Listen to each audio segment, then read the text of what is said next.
Do you engage with your customers enough? A flourishing online community is the difference between customers who churn out within months and customers who stay with you for years. Today, we have with us an expert at building vibrant communities. This is Ryan Atkinson, and you're listening to the UpFlip podcast, where we uncover how great businesses are built, how they're run behind the scenes, and how you can replicate their success.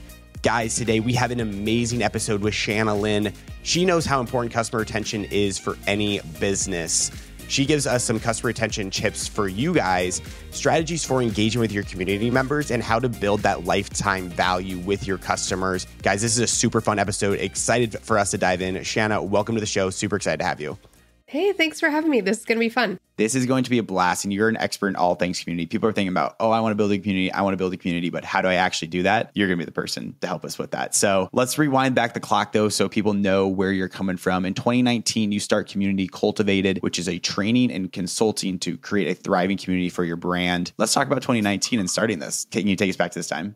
Yeah, it's kind of interesting because I like to think that it started back in 2008 because that's the first time that I spoke about online communities and how to use online communities for businesses. And so I worked in corporate for academic medical centers, helping them build online communities and did training there. And then in 2012, went full-time as a consultant. But at the time, I really needed to have a marketing angle because people didn't really see the value of community. They really didn't see the value of it with retention. So I took a marketing angle with my consulting agency and then ultimately was able to really shift into what I do now and what is Community Cultivated that we started in 2019, which is specifically training people on how to leverage community to keep their customers so that they can increase the lifetime value of their customer. Interesting. I love that. Let's set a baseline, though, for the listeners. Can you define what community means to you? Let's just set that baseline for everyone listening for here on out. Yeah, so it's not a Facebook group, which I think is what a lot of people think about. When I talk to business owners, they're like, I need a Facebook group. I'm like, but do you? I don't think you do. Really, it's a group of people that are moving towards a common purpose or a common cause and are connecting with each other. And that connecting with each other is really what distinguishes a community from like an Instagram audience for perspective. A lot of people will say, I have a really big community, but they're really just talking about their followers on social media.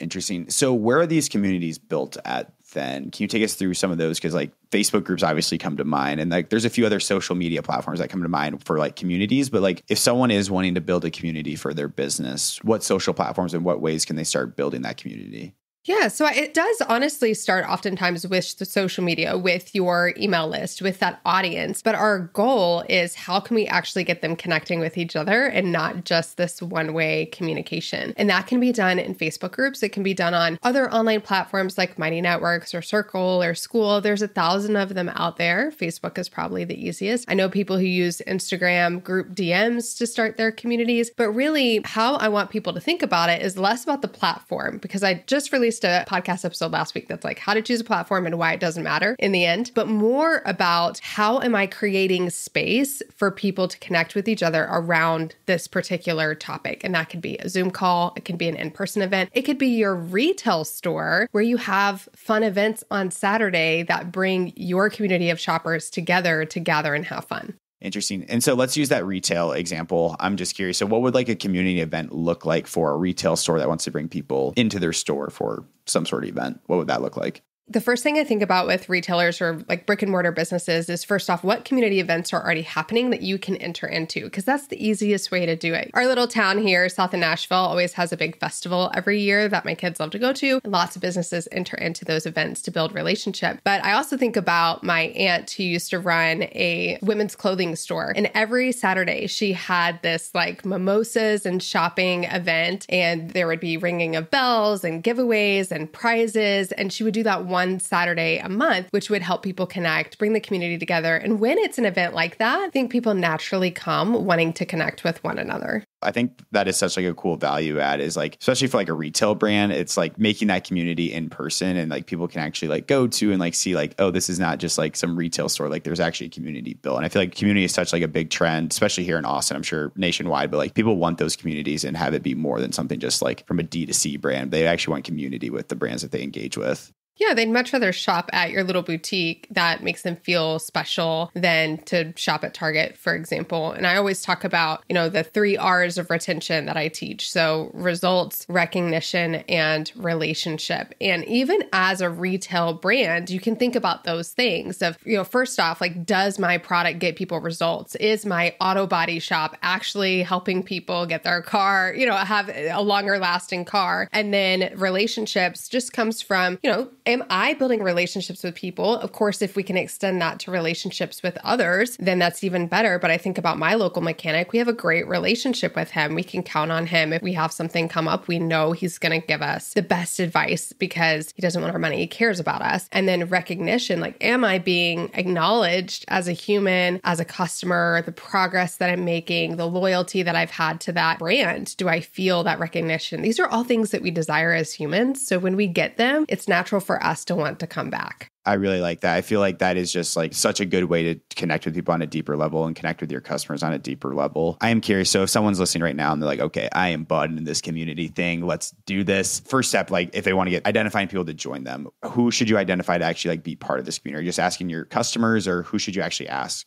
Yeah, it always starts with your existing customers first, right? And then usually moving out to your audience beyond that. But the beautiful thing about community building versus audience building is a lot of us, kind of fishing, like going out and constantly casting a line. Whereas community building is like all the fish telling all the other fish, like, hey, you should come over here and hang out. So it's a little bit more organic if done well. I teach 4 pillars of a thriving community, but those first 2 are where I recommend everybody start. And that's having a very clear cause, which is the purpose of the community. Why should people be here? What are they accomplishing together? What are they sharing? What is that common thing? And then the second is culture, which are the beliefs, the behaviors, and the boundaries that make our community really unique. Because you can go to, one gaming community or one quilting community and another, and it's going to feel very different because naturally that culture is different. How do you set up that culture that will actually thrive? Are there some practices you have, strategies, or how do you set up that culture to succeed?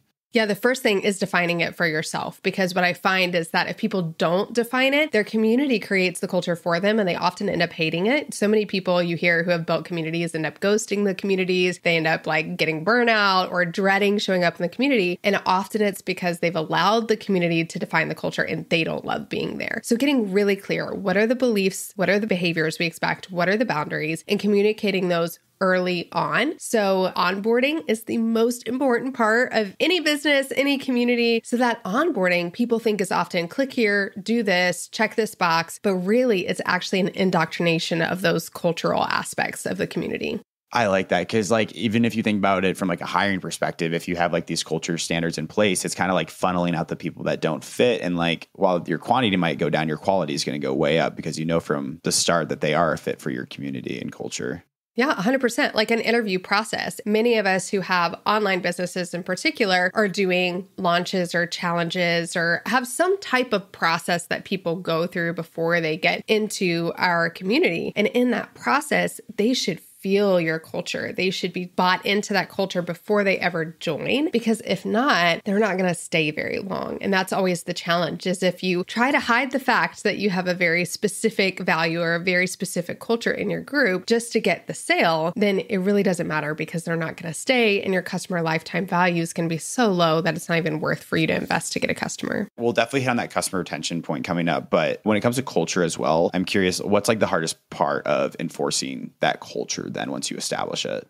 The hardest part of enforcing it is when there's somebody, especially somebody that you really like, that is a highly engaged and valued community member who steps outside of that culture. And they do it because naturally we develop leadership within groups and we start to feel like we can push boundaries. It's a natural cycle, storming cycle of communities. So when we have to have those crucial conversations with individual community members, it can be really challenging. But we like to look at them as these beautiful moments of really resetting the community, where you can have an individual conversation just to realign, but then you can go and realign the whole community and just say, as a reminder, this is what we're about. This is the kind of behavior that we expect. And here's why, because we're looking to create this thing for you, this place for you, this progress for you, this result for you. And we know this is the environment we need to make that happen. I really like that. And I like the framework that you had of like resetting it. We're not like enforcing the rules. We're not enforcing the rules. It's more like resetting that. So we covered those first two. So you said there's 4, your end goal and then the culture. What are those next 2 pillars that you have?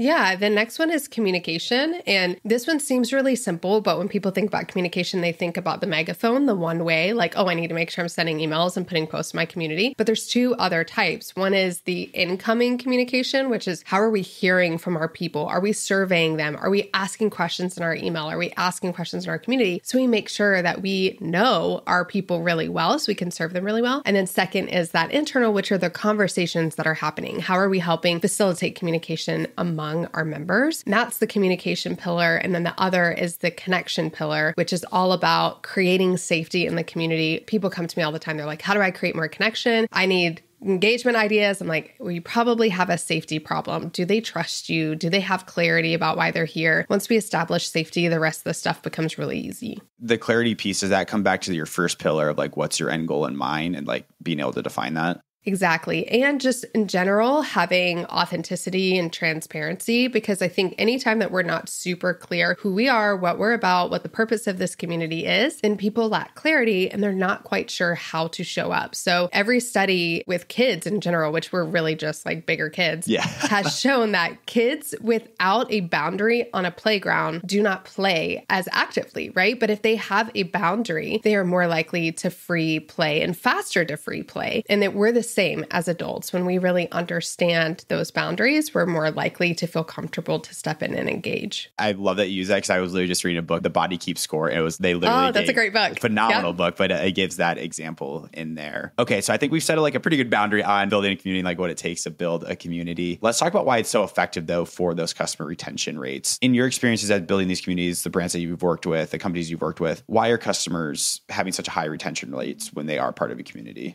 Yeah, it really goes back to those 3 things that we crave: the results, the recognition, and the relationships. And there's lots of ways to hit on those. So when I work one-on-one or in my group program with businesses who want to increase their retention, we're not just doing community strategy. But the beautiful thing about community is that it actually hits on all of those. So every study has shown that when we do things in community, we make more progress because we have that accountability, we have the motivation, we have the support. The other thing that's really awesome is that as a business owner, less of that is required of you. So Microsoft has an entire community run by users that answers questions for people with their products. That's huge savings for them as a business. So that's how it helps with results. And then we look at that recognition piece. The community gives us the opportunity for people to feel seen when that one business owner can't really see. Like, for example, I have clients with 10,000 plus paying members every month. That one owner can't see all of those people, but they can feel seen by everybody else in the community, and we can recognize their progress. And then the relationships piece is pretty obvious. People say this all the time, but people come for the content, they come for the stuff, but they stay for the community and for the relationships that they build along the way.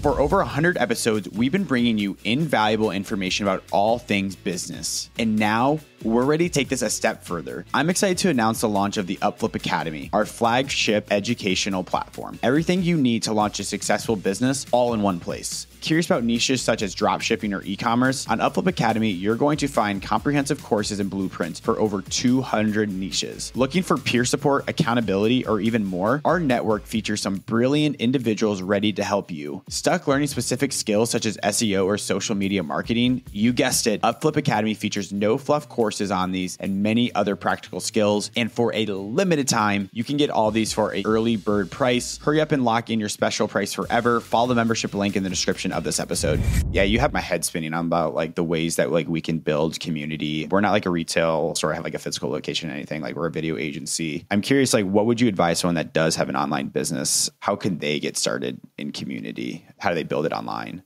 It kind of depends on if you're service-based or if you're product-based or info-based. So you being somebody who's more like service-based around your agency, I was just talking to somebody this morning who's launching a benchmarking call for her clients so that they can get on a Zoom call every single month. They can share what's working for them, share their results. That's community building, just having a call like that where they can get in and share and then they feel recognized, right? Because they're like, this is what's working. They can get support because they can share what's not working. So even a monthly Zoom call can be a really great way way to start building community. I tell a lot of people, like, if you start with one-on-one calls with your best customers and just ask them, where do you feel like you're getting stuck? What do you feel like you need more of? If you were to connect with other people like you, how would you want to do that? Would you want to do that in a Slack channel or a Facebook group? And it's such a light lift to start. You don't have to put a big financial investment behind it, that it gives you the opportunity to play, where a lot of areas of business don't give you that opportunity. So I just say start with your best customers, have conversations with them, and then based on the feedback that you get and the vision that you have, align those things by bringing them together in some platform. Facebook groups obviously being the easiest for most people. You make it sound like so simple, which I absolutely love, because like it shows like your expertise and like how like well of a domain knowledge you know on this. I think what's like super exciting for us, like when I'm thinking about it, is like that webinar, like because we sell to the similar like director of marketing, VPs of marketing at smaller companies. So it's like if we can all come together for like a mastermind, I feel like it's just like a perfect way to build community with our customers, and then customer to customers, building that community as well, which is a huge value add.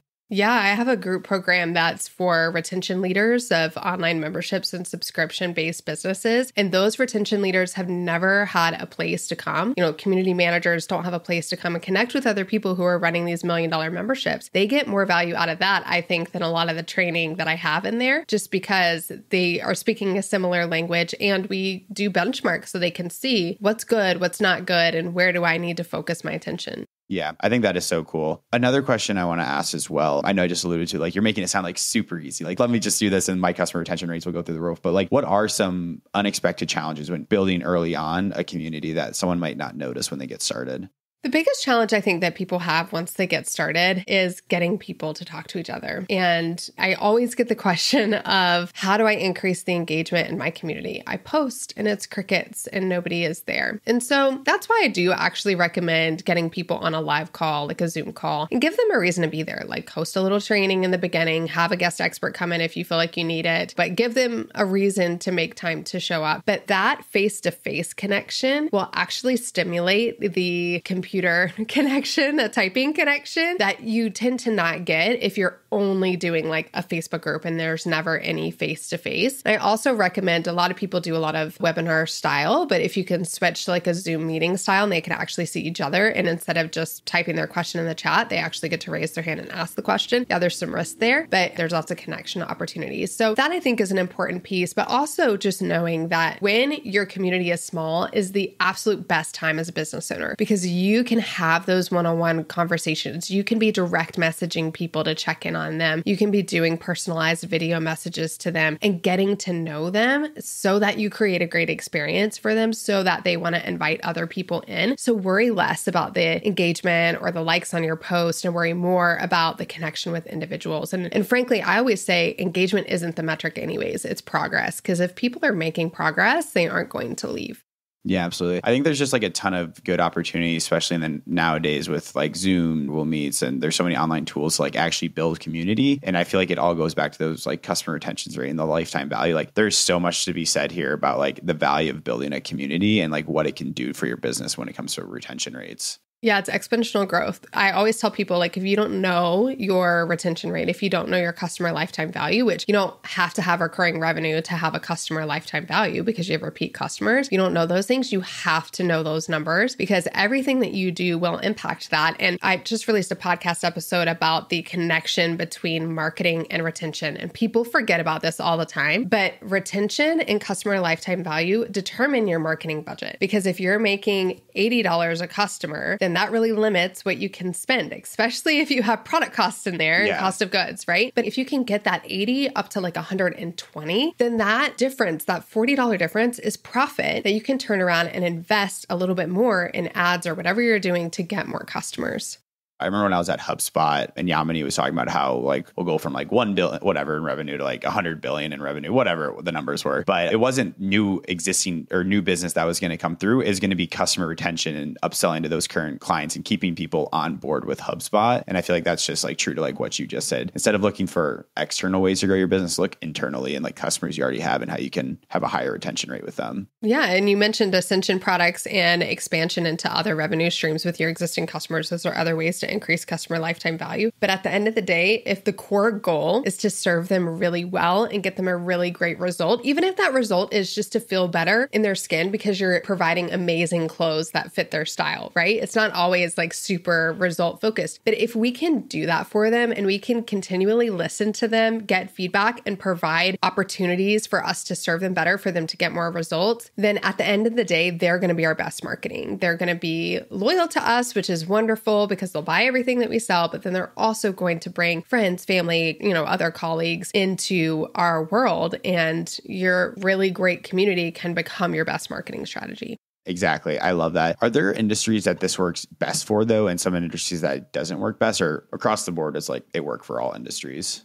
Well, I'm really deep in the like info product space. So memberships that are like fitness memberships or business memberships or quilting or art or whatever. So online memberships, it can have the biggest effect there because oftentimes we struggle with consumption, getting people to actually consume the thing that they subscribe to. I mean, how many of us have like subscribed to some membership and then you like get a renewal notice and you're like, oh, I don't think I ever touched that, right? Yeah. So the community element can really help increase consumption, which increases retention. And we can see direct ROI in a really wonderful way where we can see the millions that we've helped clients make off of existing customers. But I do think that any business at the end of the day that has a customer base that it's serving should try and find a way to incorporate some of these elements, even if it's just how do we hear from our community and customers more, even if we don't feel like we can really bring them together.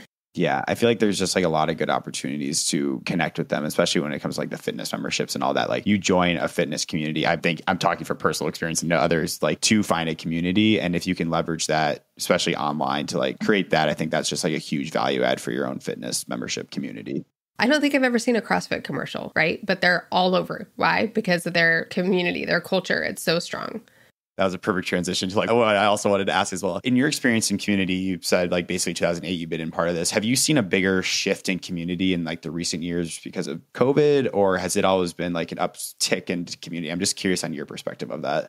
I think COVID did us all a favor because it helped us see our need for community. So we felt the lack of it, and then we felt a desire for it. But I also think that it messed us up a little bit because I know so many adults who really struggle now to figure out like, how do I be in a relationship with people? How do I show up in an event? And we see it in kids, but people aren't talking about how adults are really struggling with it as well. But I think the beautiful thing about that is the opportunity for online communities. Even if you have a retail space, like a brick and mortar space, you can still have an online place for your customers to connect and gather. And people are very familiar now with online community because we had to find community online during COVID, which is what caused the online communities to explode. Because Sally in Minot, North Dakota has never known somebody who likes this particular thing that she likes. And lo and behold, she got on Instagram or Facebook during COVID and she found those people, right? And that's what we want, because when people have a place where they feel like they can belong, they show up more fully in the world, which is why I love community building. So I think if we think about that, like there are tons of opportunities online. People are seeking community online more and more. How can we make it easy for them to find our community and to feel safe there?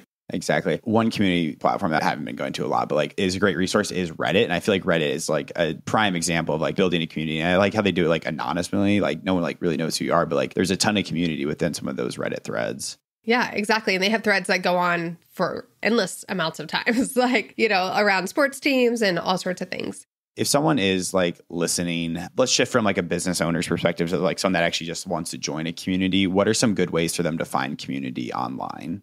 The easiest way is to search Facebook, especially now Facebook has released their AI feature. So they hopefully are going to get better and better at making recommendations. But usually if you do a quick Google search for whatever topic or whatever hobby you're interested in or whatever goal you have for yourself, you can usually find somebody who has a blog or a podcast. And nowadays, almost every blogger, almost every podcaster, almost every Instagram influencer has a community as well. And so it's just a matter of finding somebody who's creating the content around the topic that interests you or the goal that you have, and then doing enough search, look in their Instagram bio, look in their blog, at the very bottom to find that Facebook group, sign up for their email list, because that's often where you'll get the Facebook group invite. But that's the easiest way to do it, because if they're creating content around it, the best way to get more content ideas and to, continue to build loyalty with that group of readers or listeners is to put them in a community together. I like that. Yeah, it's amazing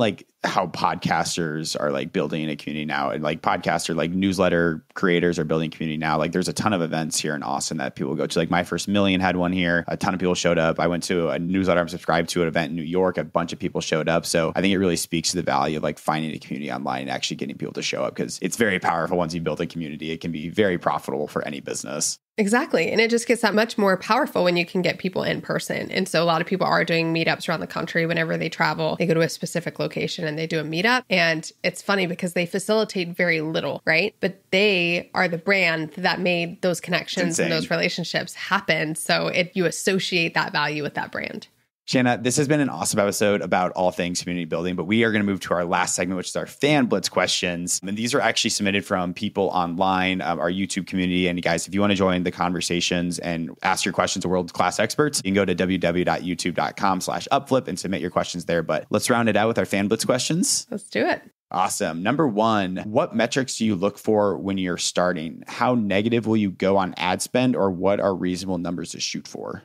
Yeah. Okay. So let me address the ad spend question first. So the beautiful thing about community is that you really shouldn't be spending any additional ad dollars to grow your community. So if you're not creating content or you don't have a customer base already, then you're going to have a problem. We got to serve people first, and then we can create community from that. So leverage your existing customer base, your existing email list, your existing audience, create your community first. And then hopefully any ad dollars that you are spending should be going to a lead magnet or some other type of offer. And you just weave the community invitation into that offer. So you're not spending additional dollars. And then the metrics that I'm looking for when I'm looking for community health are obviously retention, how many people are leaving, canceling, not showing up, show up rate. So if we're doing live calls, if we're doing events, we invited X amount of people, this many people registered, this many people showed up. So that can tell us the health of our community. And then when we're talking about something just like a Facebook group or a community platform, we're looking at percentage of active members. So most of the platforms will give you that of the 1,000 people you have in this community, what percentage showed up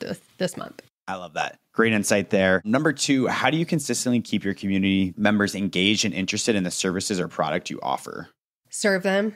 Yeah. So provide value, because I think when we are not stingy with the value and help that we can provide, and we're constantly listening, we're sharing, we're showing up, we're helping them make progress for free, right? Without having to buy anything, that's how we build trust. And that's how you build credibility as well. Because if you can help them make it, 10 minutes down the road, and then you have a program that can help them make it an hour down the road, if you can help them make that 10 minutes, they're way more likely to buy for the rest of the hour. So at the end of the day, you ask yourself that question of how can I continue to provide value? Because when you provide value, people will keep showing up. But if people show up in your community and they're not getting value from you, either through the engagement and the entertainment that's happening or through the progress they're making, they're not going to keep coming, because you're competing against Netflix. You're not competing against other quilting communities. Yep.